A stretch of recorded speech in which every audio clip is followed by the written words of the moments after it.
Hey, we made a fake true crime documentary. This is how we made the Chuck E Cheese Strangler. I couldn't believe something so horrible could happen there. And the next thing you know, he was strangling her. Rick killed her, dressed as Chuck E. Cheese. Another theory enters the detective's complicated case. I've texted Tiffany before. You think you love her? I've worn the Chuck E. Cheese costume before. So you didn't have any fingerprints. Would you do anything for her? Did you strangle Tiffany Rose?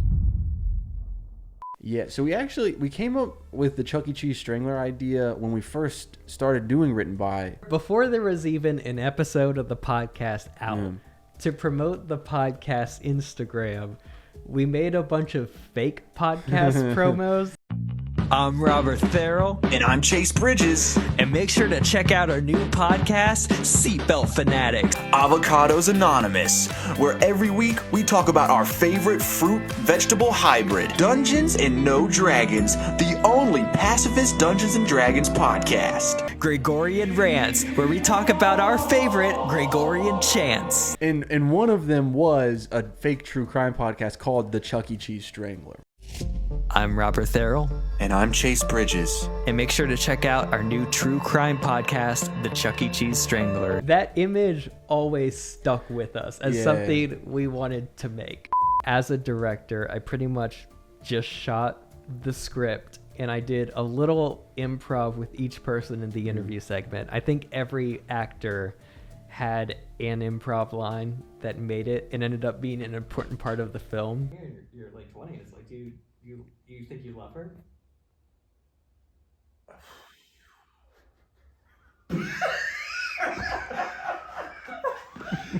I intentionally didn't over prepare for shooting, and I didn't shoot that much like phone be-real.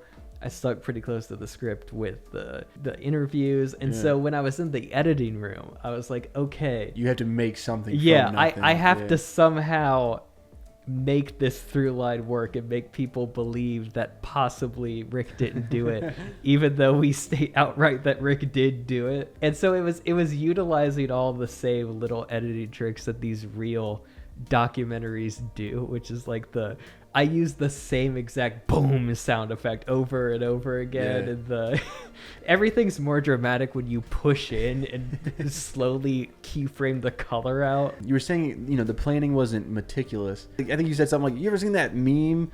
It's the Paul Mescal, Phoebe Bridgers, whoever the third person is at the Met Gala. It's just that photo recreated. You were like, well, let's just do that with this. And then I think last minute we came up with the idea of like just getting like a picture of Gunnar, who plays Detective Crump, like arresting the Chuck E. Cheese Strangler. You know what they do in prison, boy? You're going away for life, boy. Can I keep the Chuck E. Cheese out? The origin of the name Detective Crump, which it's both of our favorite line in the film is an improv thing. Yeah. Where Gunnar at the end is like, Guess who put him there? Crump! There's a tweet we could show right here. I can't even remember what it was. But it says Crump in It's a character named Crump in it. And so we named it Detective Crump, and then Gunnar really ran with Detective Crump. Not a terrible day. That's it. Okay. We're going over. Okay, so start at the top. One of my favorite lines is that I wrote. I don't even know if it made the final cut. The interviewer goes, "Would you like hide a dead body for her?" Oh yeah. And he goes, I mean, sure, yeah. I mean, it depends on who it is, I guess. Like, I mean, if it's a Nazi, I'm down for that. Yeah, you want to know the deal with that? Yeah. It's like to get you in character, to lead you into that line, I just kind of asked you vaguely, would you do anything for your girlfriend? And you in character just kind of thought about it for a moment, and you could tell it's like, the right answer is yes, and you're like, yes. And that ended up feeling a lot more honest and real than the other line. Was improv. You improved a lot of the questions as the narrator, which is another cool thing is we didn't add the interviewer in post. Yeah, that was me. Yeah. You behind the camera shooting the fake documentary. Yeah, which is funny because like I am also like acting with the while I'm directing, I'm also their scene partner, which is a little challenge. Really cool. But I asked Abby if Rick was ever creepy to her. It was like, well, a lot of people look at me, but he looks a lot. Yeah. Dude, yeah. Everybody, like, I love working with that group of people, and we work with them a lot. Yeah. But, I mean, it's just stuff like that. Because you can just throw them a random question, and they can just kind of knock it out of the park. I mean, like, everyone looks at me in general, but Rick would look a lot.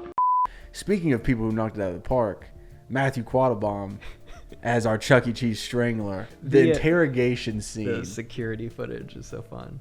Well, we have 2 eyewitnesses and security footage that says you did. No, you don't. There's no way you have security footage because I made sure to turn off the cameras before we did it, so.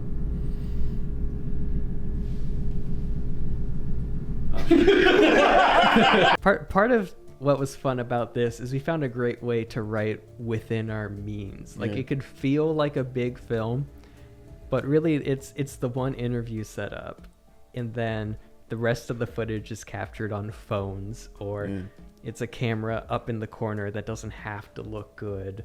The B-roll doesn't have to look good for the format, and there's a lot of like motion graphics that are supplementing everything, so it could feel a lot bigger than it actually is. This is the cheapest thing we've made in years. And it took us like what, an hour to shoot? Yeah. And I mean, we even just like kind of hung out and went to a Chuck E. Cheese in the parking lot. There was like a cop there, so we had to be like super careful. But then, you know, Gunner as Detective Crump is just like showing his badge off. And when you can have just a fun idea, like we knew what we were going in to do. We're making this fun Chuck E. Cheese true crime parody. And then you just get a bunch of talented people to just have fun and goof off. And it doesn't even really matter what the end result is, because it was just so much fun to make. One of the most fun things that I was looking forward to is if I was a director and I needed to like pad out this true crime documentary and make people think possibilities could be real that didn't happen. Like the CGI recreation concept is really fun. Is so fun. And there's American Vandal is a great true crime parody. One of my favorite shows. And there's a CGI recreation of that show that just cracks me up. So yeah, that was the idea. Was we were like, well, what if we just did like really bad CG shots? Yeah. The fun part was like, it was, you know, one thing is like, I'm not an expert at Blender. I'm still learning. Yeah. But when you're like, when you want it to look bad on purpose, you realize, well, I could actually make it look good if I wanted to. Yeah. Which is, you know, feels nice just from like a learning standpoint, because you're like, oh, I'm past this level of bad. An interesting thing too about the CG shots is because we didn't want to like get in trouble for copyright stuff, although we're really pushing it. We're pushing it a little with this. There were 3D models of like a really high quality, like current Chuck E. Cheese like mascot. Yeah. But we purposely went with like a Minecraft looking Roblox design, because I guess we were like, well, I mean, this could be any mouse. Yeah. And I remember watching you try to animate it, and the skeleton is kind of weird. Oh, too. dude, yeah. So, like, again, I'm not an expert at Blender, and I'm still learning, but this was the hardest model I've ever had to work with. That's why the strangle shot, it's just the arms moving like this in the foreground. That shadow is like a duplicate of the Chuck E. Cheese model, kind of in the sky, blocking the key light. Yeah, so what we had at first, because I could not figure out how to get the model to look like it was strangling her, so I just put the silhouette of his head and then her doing the motion, right? Yeah. But then Robert was like, well, I mean, can we get some sort of hands?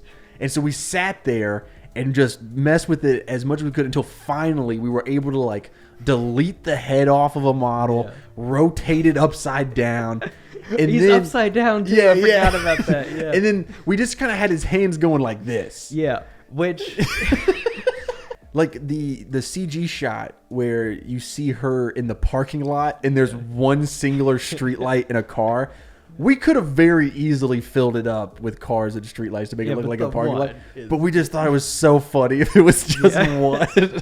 But we do have like one kind of through line that adds quality that makes it look like it could be a professional thing. Because we do a lot of things bad on purpose. Yeah. But the one thing that is truly good and I think adds the credibility is the motion graphics that you did throughout. It was a learning curve. Like I would never like on a job application say I was a motion graphics designer, but if I want to do something, I'll look up enough YouTube tutorials. I'll shout out on the screen the tutorial I followed because I followed it pretty closely, and you could follow along with him. He made his project file available. I didn't use his project file, and I used all my own footage, but this tutorial was a great jumping off point.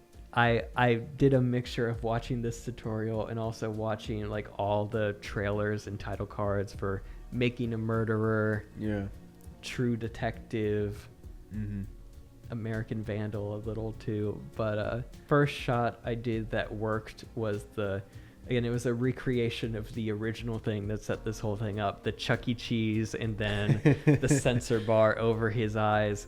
I was in like a really bad mood while doing that, and I had to spend like 3 hours trying to figure it out, and I was like pissed off the whole time.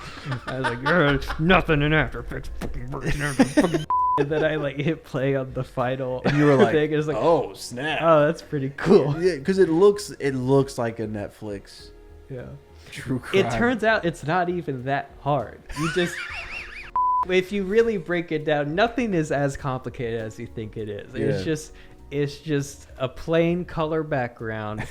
You put just a bunch of texture shit over, and you time it at different times. And then the real secret is you put stock footage in, you put it on multiply, and you hue shift it a little. That's what gives you that look. Yeah, man, a huge thank you to all the cast that came out for this. Abby Gilbert, Gunnar Willis, Matthew Quattlebaum, Ashley Crane, all killed it. Literally. Literally, Matthew did it. And shout out Chuck E Cheese for not suing us. But yeah, hey, I hope you enjoyed stuff like this. And if you did enjoy something like this, because this was something like this, you can see more of something like this by subscribing to this channel, because we're going to be doing more somethings like this because this was something like that.